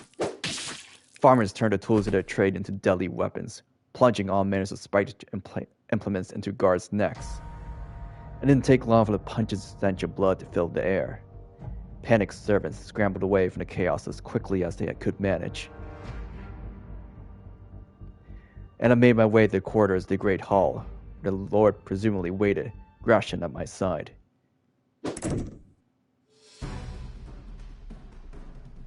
We're here to relieve you of your head, Lord. Have these savages removed from my property immediately. Yes, my lord. I guess I shouldn't be surprised defenses are heaviest here. Watch yourself, Gratien. You can shove that concern right back where it came from, kid. I ain't about to let a bunch of mooks do me in. No number of these pansy little fuckers is enough to take me down. Is there any situation capable of tampering that big mouth of yours? You can handle all the guards then. I'll take her to the Lord. You want to take the prize all for yourself, hey, kid? Normally I'd tell you to piss off. But I'll give you this one. It's what the people want besides. Thank you for understanding. But remember, screw this pooch. I'll make sure you're the laughingstock of the whole city. Don't worry. I will come back with his head. The fact that Bonnier was still here suggests that he knew he had nowhere else safer to flee to. Unlike the slave revolt 3 years prior, we're entirely on the offensive this time. He didn't appear particularly perturbed by this predicament, though he likely had little doubts he would make it through the day safely. I knew Bonnier was skilled with a sword. Despite all of Gratien's talk, the guards he kept by his side were hardly going to be third-rate. They would be the best of the best. Praying Gratien would be able to hold them off long enough, I weaved my way through the wall of armed men, marching straight for Lord Bonnier. He slowly drew his sword, readying himself for combat. Well, imagine that. It's you again. I'd assumed you had died off in a hollow somewhere. Hate to disappoint you, but staying alive is one of my few talents. How fitting for a filthy maggot. Well, I hope you're ready to be devoured by the very maggot.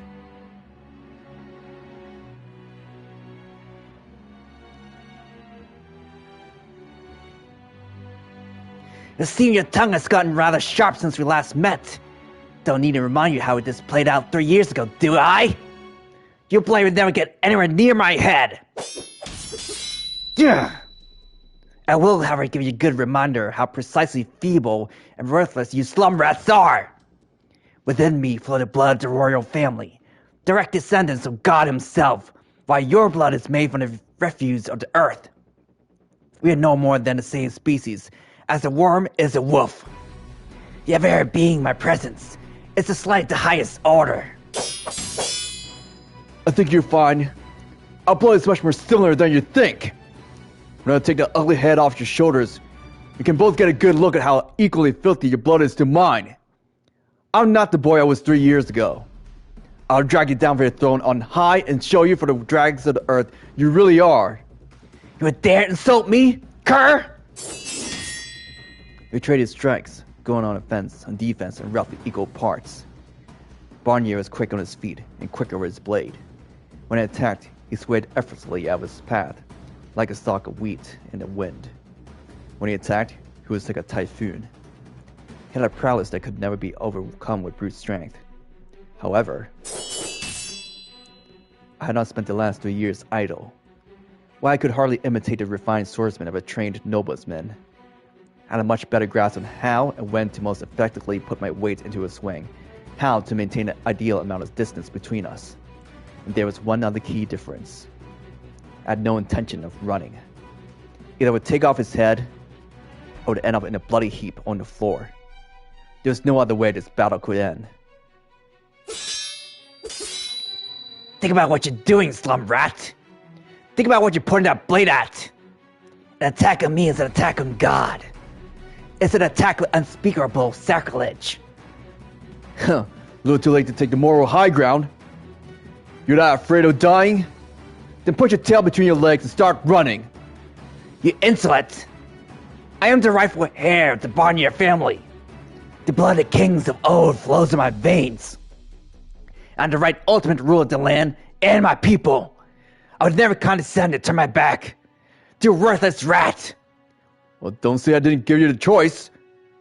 Then just means we keep on doing this until one of us is dead.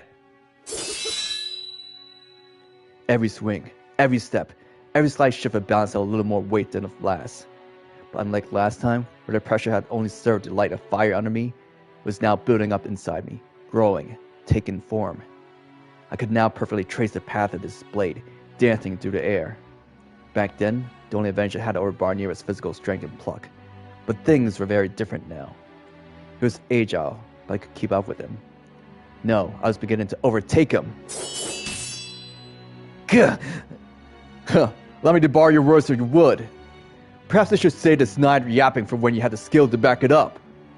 Don't get cocky, insignificant rat. You treacherous cur! The Lord swung down at me with all his strength, but I managed to parry the strike with little trouble. In that moment, I had undeniable power. Power. That's right. I wasn't powerless, and I could never let myself be powerless again. Ever. If I couldn't manage that, then I deserved to rot here as the weak, worthless man I was. I had the chance, here and now, to take out not only the Lord, but the me of old as well, the helpless, impotent boy who couldn't even protect the ones he loved. That's exactly what I'll do. I'll show you that I'm not who I used to be. That I'm not that sniveling little boy from 3 years ago. Before long, Barnier was coming up against the far wall. You impotent worm! We were both breathing hard, dripping with sweat. The air seemed to waver like there was fire burning between us. A fire fueled by our own souls. And that heat extended to the entire hall, in stark defiance of the cold winter sitting beyond the walls. Perhaps the room had transformed into one of the halls of hell itself. Where's the god now, huh? Nah. It's time to end this. The time on the earth has come to an end. Barnier! I readjust my grip on my sword, reposition my feet on the hard floor, lining everything up for my final strike, and then threw a little extra fuel on the fire, before breaking into a dash. However, Gabby. Wait! What? The last person I expected to see stood there between me and the Lord, bringing me to an emergency stop just moments before I would have taken off his head. Ceren? But because I'd been running at full speed, I staggered, almost tripping before catching my balance. She reached out, placed her hand on my shoulder, pleading at me with eyes the color of early spring leaves. I could see myself, I gasped, reflected in those eyes. I shouldn't have stopped. I shouldn't have hesitated. For any reason. I should have knocked Ceren to the side and taken out Barnier's head. I had torn the questions rained down on me, entangling me from head to toe like a spider's web. Why? How? What was Ceren doing here? Why did she ask me to stop? Why did she stand between me and Barnier? No. The answer hit me like a bolt of lightning. Only 4 people had survived the raid on the brothel. We had prepared a safe room underground in case of emergency, and the stairs down there were hidden beneath the floorboards. Aunt Maria said they were found quickly, most of the girls taken captive. You didn't. The attack had been well organized and large scale. Could the aroma of the herbs, which was strong enough to be smelled outside, have been some kind of signal? How could you? How could you betray us? What came out of my mouth was not words, though, but a pained, visceral wail. But overpowering everything else I felt was paralyzed in shock.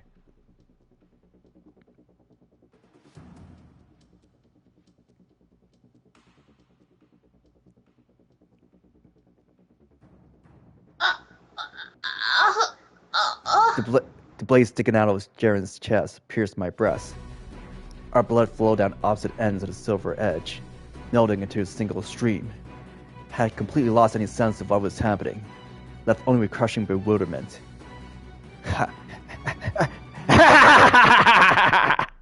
Barney let out a deep bellowing laugh from behind Ceren. The sound resonated through the blade in his hand. I could literally feel him mocking me from inside my body. Why? How could you do that, Ceren? No. How could you? Barnier! Ceren had double-crossed us. As much as I didn't want to believe it, I no longer had much of a choice. She had claimed she had thought of us as family, but in reality, she was colluding with the Lord. She was the one who had brought ruin upon the brothel. I couldn't reconcile what I saw with what I thought I knew. I couldn't forgive that kind of betrayal. I couldn't even begin to comprehend Barnier's actions. How can you hide behind her when she stood up for you? How can you so readily cast her aside? She saved your life. How could you do this to her?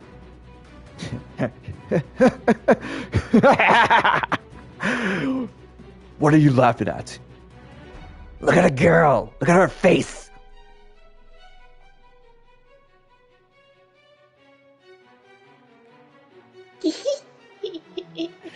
What? Why was Ceren... How could she possibly smile about any of this? What was going through her mind? Has she gone mad? I'd never seen her like... Wait. Yes, I had. I knew that smile. All too well. When the realization struck, an almost painful chill crawled up my spine. Ceren was always smiling. She could break the ice with anyone in no time. She brought laughter whenever she went. She was endlessly cheerful and sincere to a fault. Flashes of our time together rushed through my mind. She was...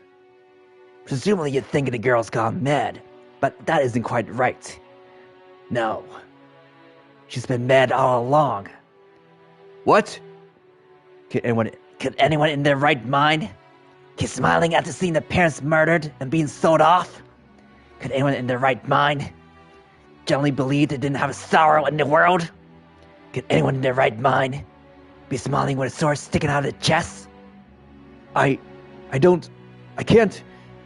The girl's inmalleable mirth is but a different shade of madness. If she weren't mad, she wouldn't be smiling. Ceren lacks the capacity to comprehend negative emotions. That can't be. She's compassionate, empathetic. There's no way she doesn't understand those emotions. It's called good old-fashioned hard work. She pretends to show compassion, despite the fact that others' pain is incomprehensible to her. No, I refuse. You can't tell me there hasn't been moments where it seems in her act. In one of our conversations, I had asked Ceren, "Did it never felt like you got the short end of the stick?" To which she has responded, "I didn't even know what the stick looks like. Then my which end is the short one." Why I'd assumed she had either moved on or her thrust over her happiness was on the low side. The scale she waited on was outright broken. To tell you the truth, I'm rather fond of the girl. After all, I'm a madman myself. I wanted to shut out his words, to act like it was all crazy blather, like I didn't see any truth in it. But all the proof I needed was staring right at me. Ceren was smiling, as bright and as genuine as ever. The same smile she always showed us. As blood streamed down the blade of my chest. Still, I couldn't believe it. Still, I couldn't accept that she had chosen this man over us. You said you thought of us like family, Ceren. What happened to that? What happened to all our time together? You would throw it all away for him? Becky.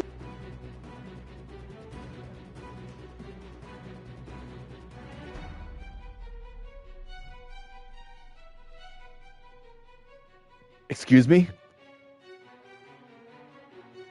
That I had my eye on someone. And? I love you, Jackie. And everyone else at the brothel. But there's someone I love even more. You know, I'm not the cleverest girl. I can only see what's right in front of me. How impossibly idiotic could I be? She never had an eye for me. Her heart has always belonged to Barnier. I was being presumptuous when I assumed she was talking about me at the festival. Why him, though? Why this man of all people? I about fell to my knees. I managed to hold my balance long enough to stagger back. When the tip of Barnier's blade slipped from my chest, the blood I had been holding in seemed to rush out all at once. And with it went everything I was feeling.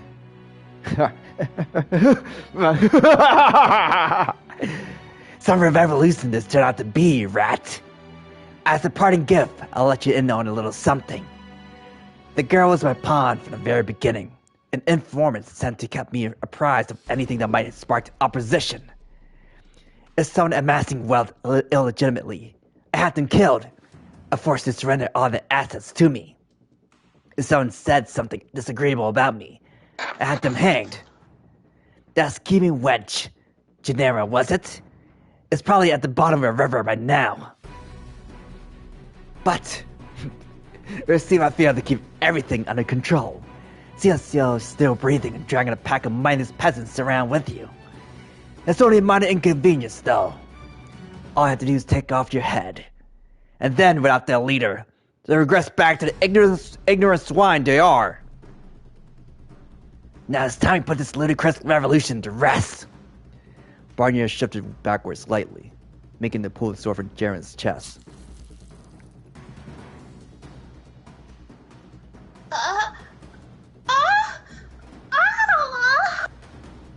She moaned, the sound of a mixture of agony and ecstasy. I thought I could hear the flesh ripping as the blade passed through it. I should have been ready myself to fight again, to brandish my sword and take this bastard's head, but I couldn't move an inch. Everything seemed to grow distant. My spirit was on the verge of collapse. The fire that blazed within me had been snuffed out in an instant. Countless memories crumbled before my eyes. The world death sort of flashed through my mind, but it brought with it no fear, only vast hopelessness. No.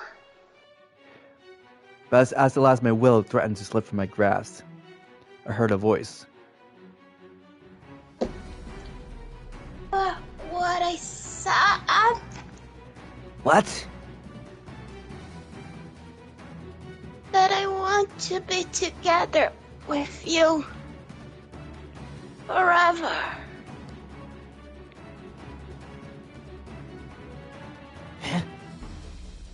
What do you think you're doing? Let go of the sword, Ceren! Lucidity came rushing back to me, and a split second later, I understood what she meant, what she wanted. I didn't give myself a chance to consider where that road might lead, and wanted to walk down it, if I would come to regret the decision, if it was the right thing to do. There's no time to think, only act. I couldn't let this opportunity go, so I shut everything out. My mind, my looming conscience, my sense of right and wrong, my heart. I shoved aside every possible distraction, rekindled that near extinguished fire of my rage, let out a visceral howl. And swung. I could feel the impact my arms as the blade tore through flesh and bone. Ceren's lifeless body dropped to the floor with a thud.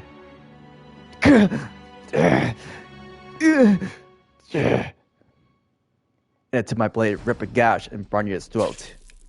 A geyser of blood erupted from his neck. He bent over, writhing in agony, and staggered back a few steps before his legs gave out. He dropped to his knees. His eyes were opened wider than I thought possible, and he brought both hands up to his throat to stem the flow of blood. I did little to help, the crimson stream seeping through the gaps in his fingers. With each beat of his heart, the flow surged, sending up sprays of lifeblood. Impossible! I was right. Noble blood and peasant blood all looked the same. Grunting and groaning, Barnier pawed at the floor, evidently still convinced he could scamper off and escape somehow. He left behind a trail of blood as he crawled. It was by all rights over. However, there was still one last thing to take care of. Here, I marched over to the Lord and placed my foot on his back, slamming him down into the ground. I'm not leaving without your head, and I owe it to Ceren to reunite you. Wait! If you kill me, neighbor courts are sure to intervene, for you realize what's happening. Put down a sword, I'll spare you. You'll spare me? You're in no position to be sparing anyone. Either a fool or a hopeless optimist. You're not a lord anymore. You had no power. You're just a sick worm.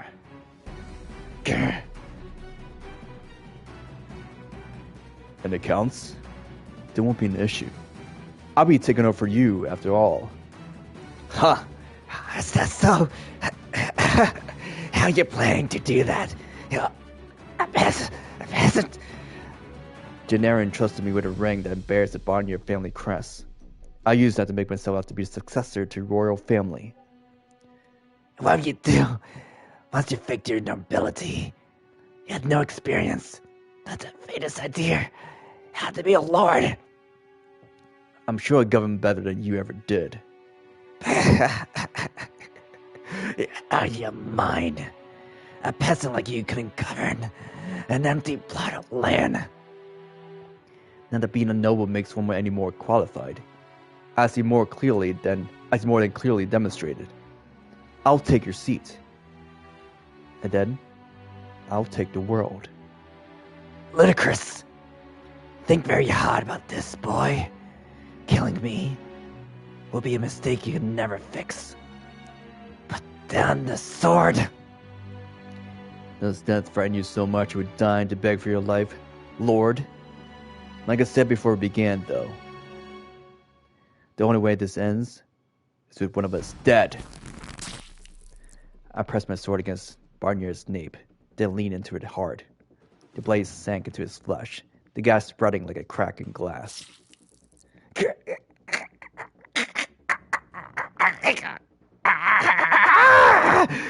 Screams of agony echoed through the hall. All the blood in his body seemed to be trying to escape through the gaping hole, creating an ever-growing pool of red around us. Before long, you too will be driven to madness. Excuse me? By the time you figure it out, what it means to be a lord, you will be kind of a friend of the people anymore. During this life, having no one you can trust, it'll eat away at you. And then Enough. You'll be your own executioner. Enough! I'll be waiting for you. Down in hell.